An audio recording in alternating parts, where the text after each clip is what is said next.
오늘 우리가 함께 읽으실 하나님의 말씀은 사무엘상 24장 1절에서 15절입니다. 우리 스크린에 있기 때문에 한 절씩 교독하시도록 하겠습니다. 사울이 블레셋 사람을 쫓다가 돌아오매 어떤 사람이 그에게 말하여 이르되 보소서 다윗이 엔게디 광야에 있더이다 하니 사울이 온 이스라엘에서 택한 사람 3,000명을 거느리고 다윗과 그의 사람을 찾으러 들염소 바위로 갈새 길가 양의 우리에 이른즉 굴이 있는지라 사울이 뒤를 보러 들어가니라 다윗과 그의 사람들이 그 굴 깊은 곳에 있더니 다윗의 사람들이 이르되 보소서 여호와께서 당신에게 이르시기를 내가 원수를 내 손에 넘기리니 내 생각에 좋은 대로 그에게 행하라 하시더니 이것이 그날이다 하니 다윗이 일어나서 사울의 겉옷자락을 가만히 베니라.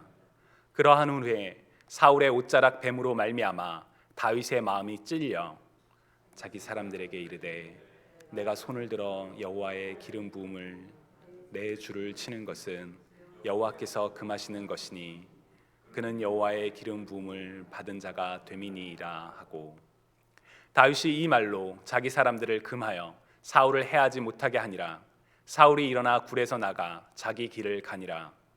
그 후에 다윗도 일어나 굴에서 나가 사울의 뒤에서 외쳐 이르되 내 주 왕이여 하매 사울이 돌아보는지라 다윗이 땅에 엎드려 절하고 다윗이 사울에게 이르되 보소서 다윗이 왕을 해하려 한다고 하는 사람들의 말을 왕은 어찌하여 들으시나이까. 오늘 여호와께서 그래서 왕을 내 손에 넘기신 것을 왕이 아셨을 것이니이다.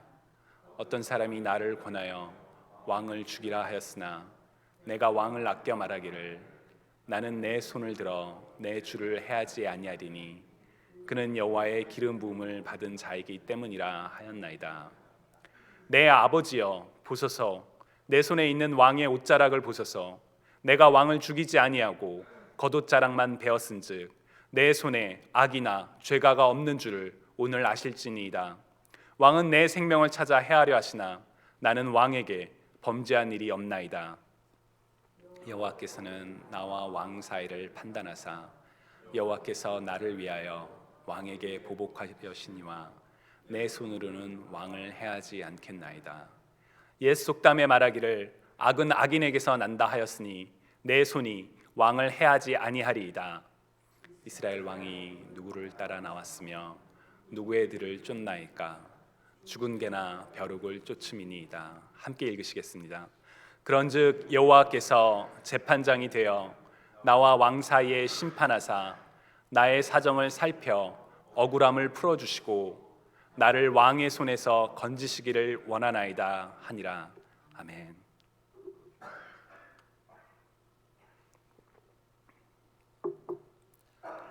여러분, 소설 폭풍의 언덕 그리고 몽테크리스토 백작의 공통점이 뭔지를 혹시 아시나요?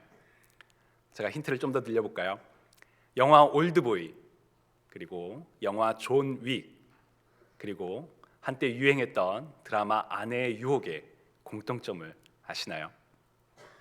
모두 복수를 주제로 한 작품들입니다. 복수와 관련된 작품들은 사실 지금 말씀드린 것보다도 더 많습니다. 혹시 여러분들은 이런 복수와 관련된 그런 책이나 영화나 드라마를 좋아하시는지요? 복수와 관련된 많은 작품들에는 통쾌함이 있습니다. 억울하게 혹은 힘이 없어서 고통당했던 약자가 자신을 괴롭힌 이에게 복수하는 것은 단순히 원수를 갚는 것을 넘어서 권선징악, 곧 악한 이는 반드시 처벌을 받게 된다라는 메시지를 줄 때가 있기 때문입니다. 조금 더 나아가면 무너졌던 정의를 실현하는 혹은 회복하는 그런 카타르시스마저 느낄 때도 있습니다. 그래서 세상은 복수를 주제로 하는 그런 내용을 참 좋아합니다. 그러나 복수와 관련된 내용을 잠깐 더 깊이 생각해 보면 복수하는 그 순간에는 통쾌하고 무너졌던 정의가 회복되는 것 같은 것을 보이기도 하지만 그 뒤에 씁쓸함이 남기도 합니다. 예를 들어 복수는 복수를 낳는 악의 순환이 시작될 수도 있고 복수를 끝마쳤다 할지라도 여전히 고통은, 상실은, 그대로 남는 허무함을 경험할 수도 있습니다. 그래서 사실 복수를 다루는 많은 작품들은 복수 그 뒤에 허무함 혹은 쓸쓸함을 이야기하거나 아니면 복수에서 다시 용서와 회복을 때로는 억지스럽게까지 해서 끌어오기도 합니다. 그렇게 세상은 복수에 대해서 이야기를 하죠. 그렇다면 우리 그리스도인들은 이 복수에 대해서 어떻게 생각을 해야 할까요? 사실 우리 그리스도인들은 원수를 원수로 갚아서는 안 된다라는 것을 잘 알고 있습니다. 율법을 완성하러 이 땅에 오신 예수님께서 마태복음 5장에서 이렇게 말씀하셨기 때문입니다. 또 내 이웃을 사랑하고 내 원수를 미워하라 하였다는 것을 너희가 들었으나 나는 너희에게 이르노니 너희 원수를 사랑하며 너희를 박해하는 자를 위하여 기도하라. 이같이 한즉 하늘에 계신 너희 아버지의 아들이 되리니 이는 하나님이 그 해를 악인과 선인에게 비추시며 비를 의로운 자와 불의한 자에게 내려주심이라. 너희가 너희를 사랑하는 자를 사랑하면 무슨 상이 있으리요? 세리도 이같이 아니하느냐?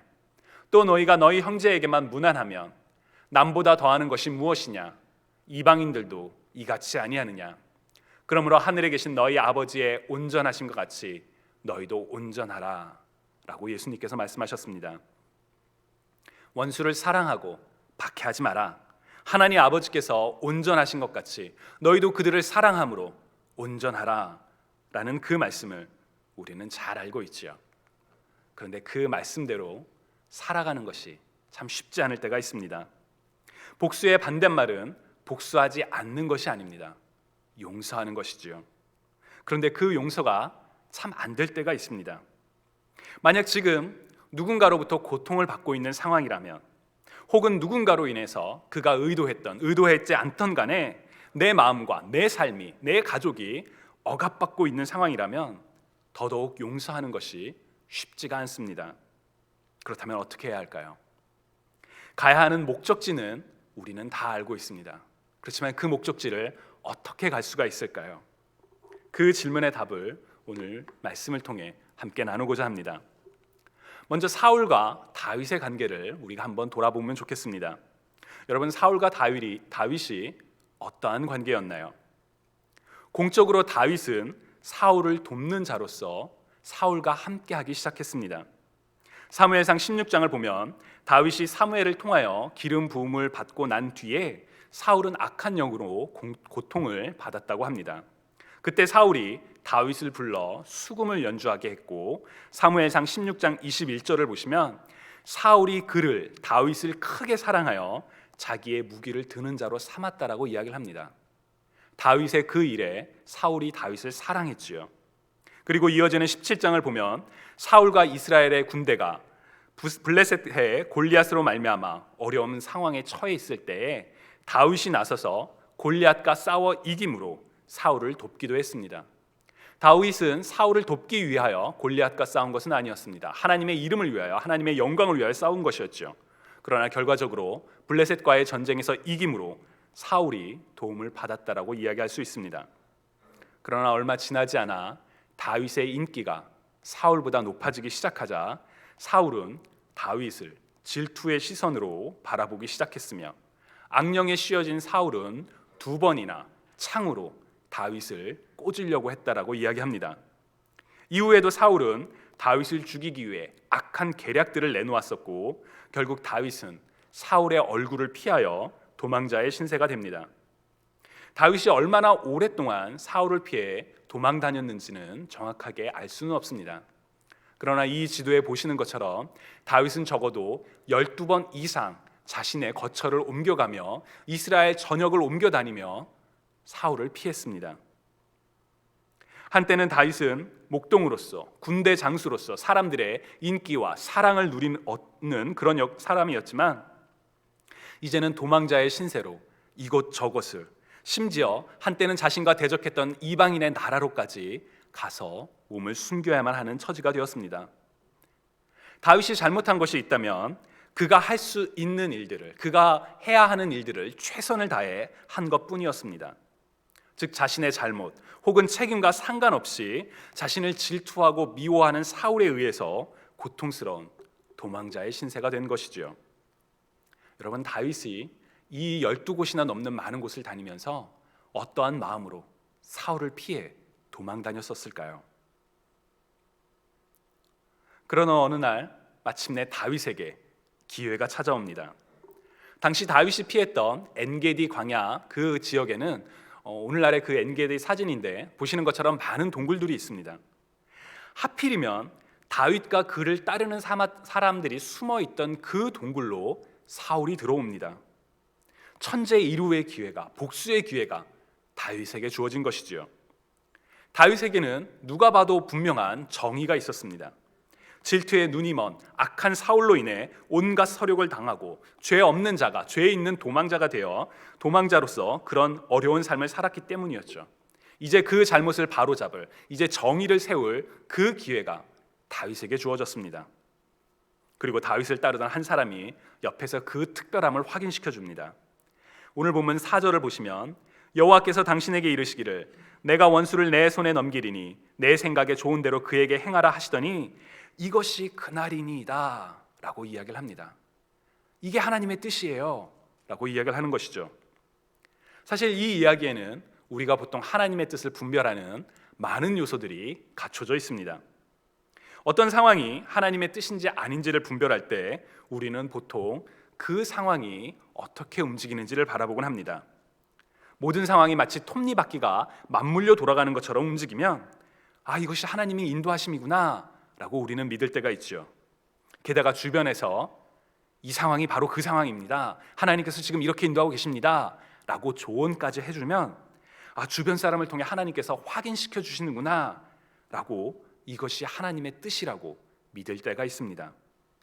그러나 다윗은 거기서 멈추지 않았습니다. 거기서 더 나아가지 않았습니다. 4절 후반부를 보시면 다윗은 사울에게 다가가 그의 옷자락을 뱁니다. 그리고 5절에 기록된 것처럼 그 일로 인해 마음에 부담이 생겼습니다. 다윗의 양심이 그를 괴롭게 한 것이지요.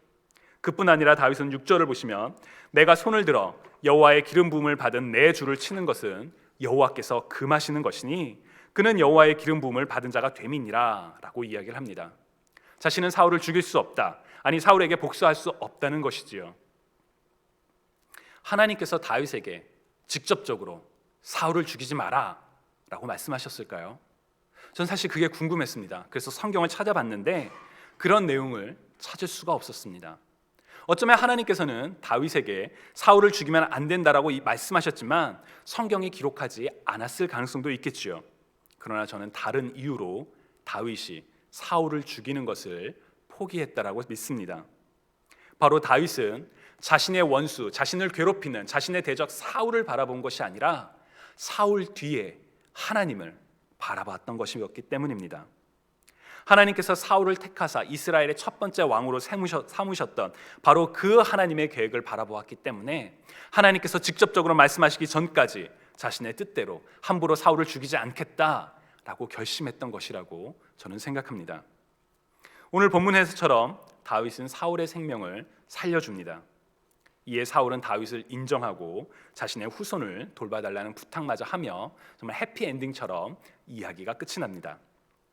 그러나 사무엘상 26장 바로 다음 장에 가시면 사울은 다시 다윗을 죽이고자 했고 다시 한번 다윗에게 천재 이루의 복수의 기회가 주어집니다. 하지만 다윗은 이번에도 사울을 죽이기를 거절하며 사울을 죽이자는 아비새에게 이렇게 말합니다. 사무엘상 26장 10절을 보시면 다윗이 또 이르되 여호와께서 살아계심을 두고 맹세하노니 여호와께서 그를 치시리니 혹은 죽을 날이 이르거나 또는 전장에 나가서 망하리라 라고 이야기를 합니다. 하나님께서 기름 부으신 왕이니 하나님께서 하나님의 때에 심판하실 것이다, 내가 그 뜻을 내 마음대로 좌지우지하지 않겠다 라고 이야기를 합니다. 하나님의 분명한 말씀이 없다면 나는 악을 행하지 않겠다라는 것이지요. 그때가 언제가 될지 알지 못하지만 사울이 천수를 누리다 죽게 될지 아니면 병이 들어 죽게 될지 아니면 전쟁에 나가 죽게 될지 나는 알지 못하지만 나는 기다리겠다라고 이야기를 합니다. 이러한 다윗의 모습을 우리 삶에 직접적으로 적용하는 것은 사실 쉽지가 않습니다. 우리는 당장 내일까지 계약을 해야 할지 말아야 할지 결정을 해야 될 때가 있는데 새로운 직장으로 옮겨야 할지 말아야 할지 사인을 해야 되는데 그 순간까지 하나님께서 분명한 답을 안 주실 때가 있기 때문입니다. 대신 그래서 주어진 상황과 주변의 조언들에 그것이 하나님의 뜻이 마냥 그것을 기초하여 결정하고 행동할 때가 많지요. 그러나 비슷하게 하나님의 때를 기다리지 못해서 먼저 제사를 드렸던 사울의 실수를 우리는 성경을 통해 잘 알고 있기도 합니다. 다윗도 상황과 주변의 조언을 따라 사울에게 복수하는 그런 일을 행할 수 있었을 것입니다. 그러나 다윗은 마지막까지 하나님의 온전한 뜻이 이루어지기를 하나님의 계획을 믿으며 기다렸습니다. 그래서 행하지 않았지요. 하나님께서 하나님의 때에 반드시 행할 것이라는 믿음이 있었기 때문입니다. 여러분에게는, 아니 우리에게는 그러한 믿음이 있으신지요?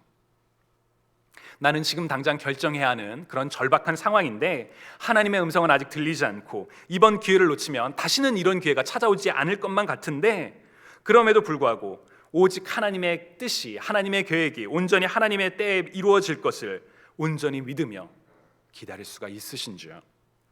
기다림이 곧 해답입니다 라는 것이 아니라 모든 상황 속에서 하나님의 계획이 하나님의 때에 이루어질 것을 믿는 것이 바로 우리의 소망이요 해답입니다.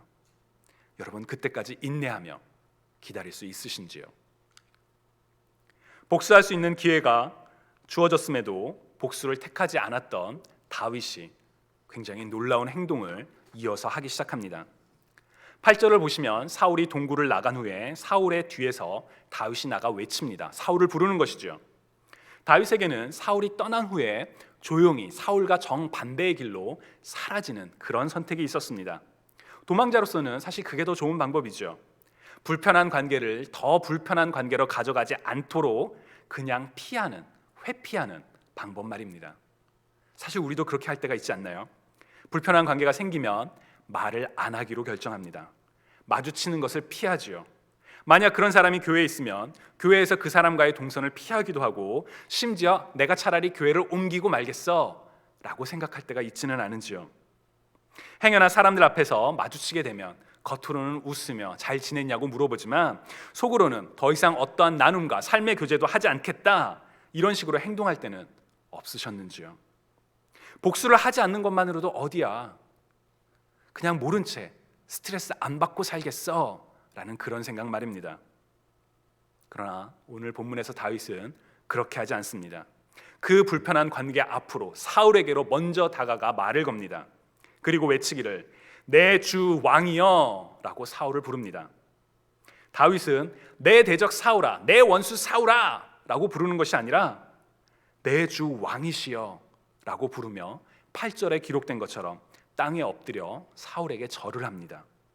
심지어 14절을 보시면 다윗은 자신을 죽은 개나 그리고 벼룩과 같은 존재라고 이야기를 합니다.